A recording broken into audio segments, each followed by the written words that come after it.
Hello everybody and welcome to this week's video.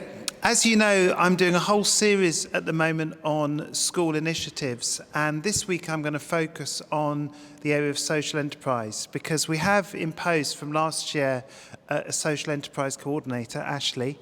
And Ashley is going to tell you a little bit about some of the projects she's been working on, particularly some speakers we had in last week and also a major project in Kenya that we're all very excited about. So I'm going to pass over to Ashley to talk to you a little bit about those. Thanks. I guess last week we hosted our first Passionate People for Purpose Day, and we were really excited to invite in 12 external speakers that had volunteered their time, and we're just really excited about sharing their experiences, perhaps the skill, but mostly their story about, it could be a career, but really about their passion and exposing students to just different industries, different people in their community with different backgrounds and directions and pathways that they may have taken to get to where they were today. And it was a really valuable morning of speakers. Our students were able to attend 4 sessions, so we're really excited about doing it again next year. Everybody has already said that they wanted to come back and that they really enjoyed engaging and interacting with our students because everybody seemed just really switched on and curious. And it was exciting too because it was the first time, I think, in about a year and a half, 2 years, that we've been able to invite people into the school. So that was just a really meaningful experience that morning. And we had people coming in and discussing their backgrounds in, surveillance, as well as presentation skills that lawyers need. We had people come in and talk about their social enterprises in Brazil, some here in the UK.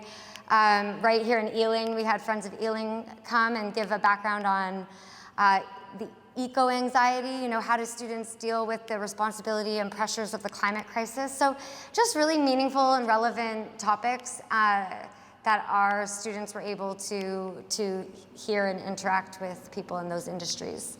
And then that was, I guess, following on from our launch of our Kenya partnership with Shoe for Africa. So we are embarking on a journey with our partners, both based in New York and in Kenya, in Eldoret, and we will be working with a women's farm there associated with Shoe for Africa Children's Hospital, which is the only public children's hospital in East and Central Africa.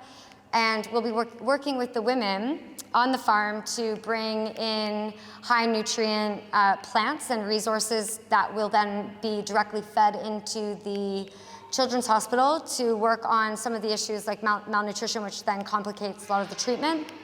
So our students will be working directly with the women on the farm, hospital staff, trying to understand more about nutrition, agricultural practices, sustainable farming, and then together we'll be embarking on kind of a learning journey to build greenhouses that will then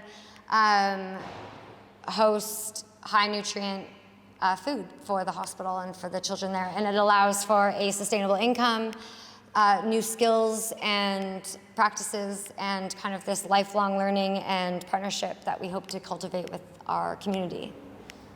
Thank you.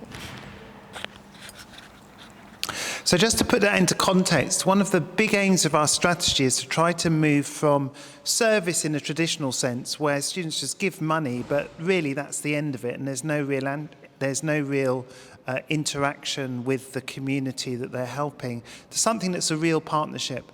And what's lovely about this project with Kenya is it is a real partnership. What the students do here in their curriculum when they do an INS is they study the aspects of the support needed to the farm. So they look at nutrition. We are the people who prototype greenhouses here to see what's possible and then work with the women farmers there to then produce the food, which can then also support the hospital. So it's a meaningful, proper partnership where the students actually engage with the community and do something that is, at their end, something they simply don't have the resources to do. And that's why we're so excited about this project. Thank you, and I look forward to speaking to you all next week with next week's video.